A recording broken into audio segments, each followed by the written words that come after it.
LED LCD TV repair में आज बताएंगे दोस्तों मदरबोर्ड रिपेयर। देखिए आपके स्क्रीन पर दिखाई दे रहा है। आज बताएंगे पार्ट 2 जो मदरबोर्ड होती है उसकी ब्लॉक डायग्राम हम कैसे पता कर सकते हैं। इससे पहले पार्ट 1 बन चुका है। अगर आप लोग यह वीडियो नहीं देखे हैं तो आप लोगों को डिस्क्रिप्शन में लिंक दे देंगे, जाकर देख सकते हैं अगर नहीं देखे हैं तब। जब तक आप लोग पार्ट 1 नहीं देख रहेंगे तब तक आप लोग पार्ट 2 नहीं समझ पाएंगे। अगर कोई भी मदरबोर्ड है उसकी ब्लॉक डायग्राम क्या हो सकती है। पार्ट 1 में पूरा बता दिए हैं जो ब्लॉक डायग्राम होती है, क्या क्या वोल्टेज बन सकता है। पार्ट 2 में आप लोगों को देखने को मिलेगा कि अगर स्टैंड बाई वोल्टेज नहीं आ रही है कौन कौन सी सर्किट चेक करें। अगर स्टैंड बाई लाइट बढ़ रही है, अगर स्टैंड बाई ऑन नहीं हो रही है तो कौन कौन सर्किट चेक करें। अगर स्टैंड बाई ऑन नहीं हो रहा है तो हम क्या क्या चेक करेंगे। पहले 3.3 वोल्ट चेक करेंगे कि सीपीयू पे जा रहा है कि नहीं। उसके बाद भी कोर वोल्टेज चेक करेंगे। उसके बाद रीसेट वोल्टेज देखेंगे कि सीपीयू पे जा रहा है कि नहीं। उसके बाद क्रिस्टल की फ्रीक्वेंसी देखेंगे। अगर 12 मेगाहर्ट्ज का है तो सीपीयू पे जा रहा है कि नहीं। अगर 24 मेगाहर्ट्ज का है तो सीपीयू पे जा रहा है कि नहीं। जो 3.3 वोल्ट है जो मेमोरी आईसी है उसके वीसीसी सप्लाई पर जा रहा है कि नहीं। यह सब सर्किट चेक करेंगे। और जो मेन आईसी सीपीयू होती है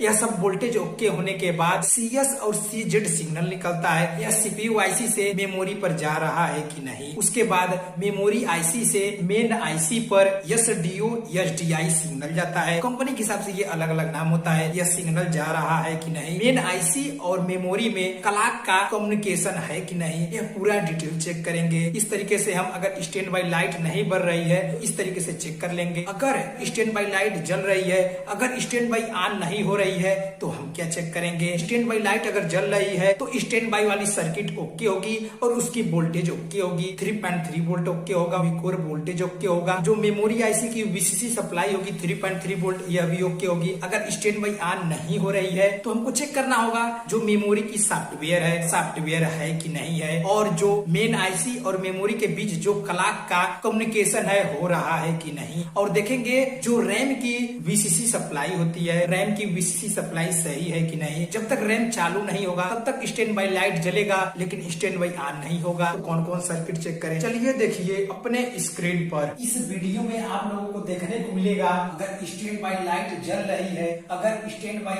ऑन नहीं हो रही है तो हम कैसे ट्रेस कर सकते हैं। आप लोगों को इस वीडियो में देखने को मिलेगा।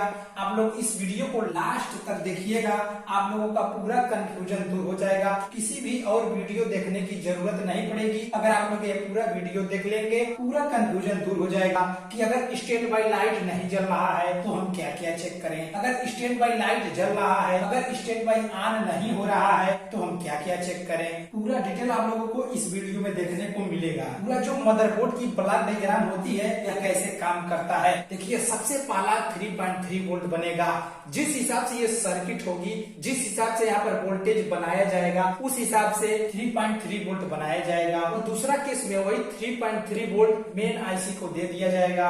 और जो तीसरा नंबर होगा वीकोर वोल्टेज बनाकर मेन आईसी को दे दिया जाएगा। और जो चौथा नंबर होगा रीसेट वोल्टेज बनाकर मेन आईसी को दे दिया जाएगा। और जो पांचवा कंडीशन होगा 12 मेगाहर्ट्ज 24 मेगाहर्ट्ज जिस हिसाब से मदरबोर्ड में जिस हिसाब से सर्किट होगी उस हिसाब से पांचवा जो होगा क्रिस्टल की मेगाहर्ट्ज में फ्रीक्वेंसी मिल जाएगी। और जो छठवां होगा सीपीयू क्या करेगा CS CZ सिग्नल निकालेगा जो मेमोरी आईसी पर जाएगा। और जो सातवां होगा जो 3.3 वोल्ट होगी वह मेमोरी की वीसीसी सप्लाई होगी। आठवां और नौवां जो होगा सीपीयू और बायोस में सीपीयू और मेमोरी में लेन देन होगा। तो 10वां कंडीशन होगा अब स्टैंड बाई ऑन करना है। जब हम रिमोट से स्टैंड बाई ऑन करेंगे तो यह 10वां कंडीशन होगा। यानी स्टैंड बाई में सर्किट 3.3 वोल्ट होगा, वीकोर वोल्टेज होगा, रीसेट वोल्टेज होगा, क्रिस्टल होगा 12 मेगाहर्ट्ज 24 मेगाहर्ट्ज। मेन आईसी से CS CZ सिग्नल निकलेगा जो मेमोरी आईसी पर जाएगा। और जो 3.3 वोल्ट होगा मेमोरी आईसी पर चला जाएगा। 8वां और 9वां होगा मेन आईसी से मेमोरी में लेन देन होगा। इस तरीके से 9 सर्किट पूरा हो चुका है। स्टैंड बाई में सर्किट ये होगा। और जो 10वां कंडीशन होता है टीवी को हम AC प्लग देते हैं तो स्टैंड बाई में होती है। जब रिमोट से स्टैंड बाई ऑन करते हैं तब जाकर इतनी सर्किट काम करती है। अगर जो 9वां कंडीशन तक होगा वह स्टैंड बाई में होगा। और जो 10वां कंडीशन होगा स्टैंड बाई ऑन होने के बाद 10वां कंडीशन के बाद स्टार्ट होगा। जब 10वां कंडीशन हम पावर ऑन कर देंगे तो जो 11वां कंडीशन होगा एक अनेबल सिग्नल निकलेगा। जो अनेबल सिग्नल निकलेगा वह रैम की सप्लाई को भी जाएगा और रन वोल्टेज बनाकर सीपीयू ले लेगी। सीपीयू अपने आप को काम कराने के लिए अनेबल वोल्टेज देगी। अनेबल वोल्टेज से रन वोल्टेज मिल जाएगा जिससे सीपीयू ऐसी काम करने के लिए तैयार हो जाएगी और उसी अनेबल से रैम की सप्लाई मिल जाएगी जिससे मेमोरी और बायोस मिलकर काम करने लगेगा। इस तरीके से 11वां जो होगी अनेबल सिग्नल निकल जाएगा और जो 12वां होगा जो रन वोल्टेज सीपीयू को मिल जाएगा और जो 13वां होगा अनेबल वोल्टेज से ही रैम वोल्टेज बना लिया जाएगा और जो 14वां कंडीशन होगा बीएल ऑन सिग्नल निकलेगा बैकलाइट को ऑन करने के लिए और जो 15वां होगा एडीजे यानी ब्राइटनेस को घटाने बढ़ाने के लिए सिस्टम काम करेगा और जो 16वां होगा पैनल को ऑन करने का काम करेगा और उसके बाद एलवीडीएस सिग्नल निकल जाएगा -0 + 0 -1 + 1 -2 + 2 -CLK + CLK -3 + 3 इस प्रकार से ये निकल जाएगा। पूरी मदरबोर्ड में इस तरीके से सर्किट होगी। अगर स्टैंड बाय लाइट नहीं चल रहा है तब हम 9वां कंडीशन तक चेक करेंगे, 10वां कंडीशन नहीं छुएंगे। ये जो 10वां कंडीशन होगा स्टैंड बाय ऑन होने के बाद 10वां 11वां 12वां 13वां 14वां 15वां 16वां 17वां ये जो सर्किट होगा 10 के बाद 17वां तक यह स्टैंड बाय ऑन होने के बाद काम करेगा। जो 9 कंडीशन होगा 1 2 3 4 5 6 7 8 9 ये जो 9 कंडीशन होगा ये स्टैंड बाय लाइट में होगा। अगर स्टैंड बाय लाइट नहीं जल रही है तो हमको क्या क्या चेक करना होगा।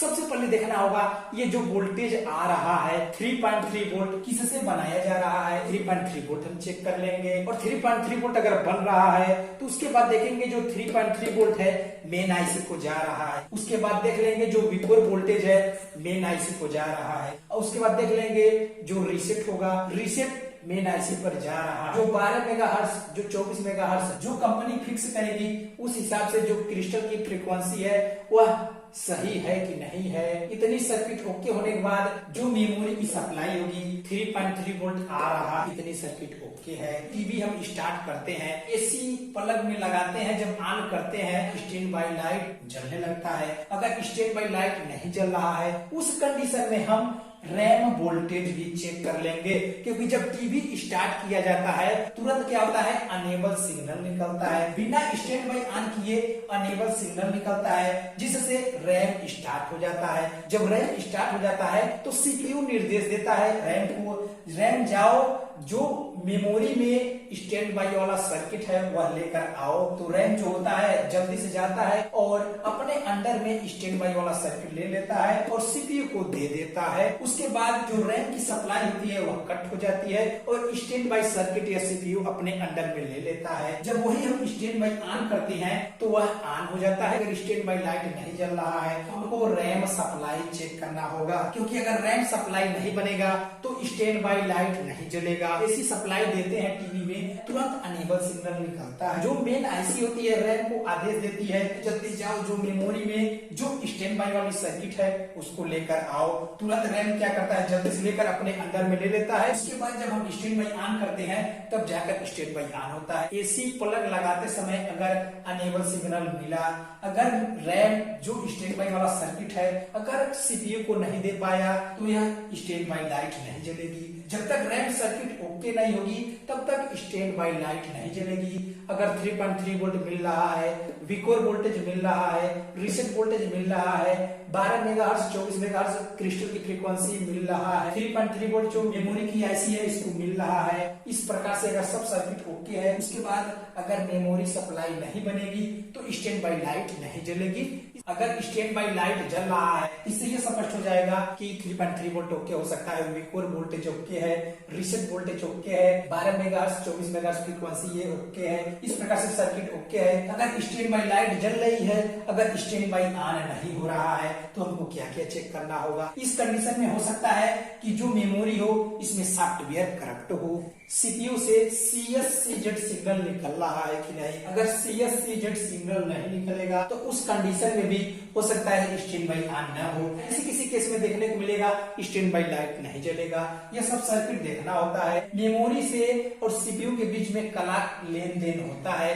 अगर नहीं होगा उस कंडीशन में हो सकता है स्टैंड बाय लाइट न जले या हो सकता है स्टैंड बाई ऑन न हो, ये सब सर्किट चेक करना होता है। आप लोगों को देखने को मिलेगा अगर स्टैंड बाई लाइट जल रहा है उस केस में रैम वोल्टेज नहीं बन रहा है, उस केस में भी स्टैंड बाई लाइट जलेगा लेकिन रैम वोल्टेज नहीं बन रहा है, लेकिन स्टैंड बाई ऑन नहीं होगा। इस केस में भी देखने को मिलेगा। किसी केस में आप लोगों को देखने को मिलेगा कि रैम वोल्टेज अगर नहीं बन रहा है तो उस केस में स्टैंड बाई लाइट नहीं जलेगी। ये सब सर्किट में आप लोगों को चेक करना होगा। इस प्रकार से सर्किट में होगा। अगर स्टैंड बाई लाइट जल रहा है, अगर स्टैंड बाई ऑन नहीं हो रही है तो उस केस में हम जो मेमोरी होगी, मेमोरी की सॉफ्टवेयर चेक कर लेंगे और मेमोरी की सॉफ्टवेयर चेक करने के बाद हो सकता है मेमोरी की सॉफ्टवेयर ओके है तो रैम वोल्टेज चेक कर लेंगे।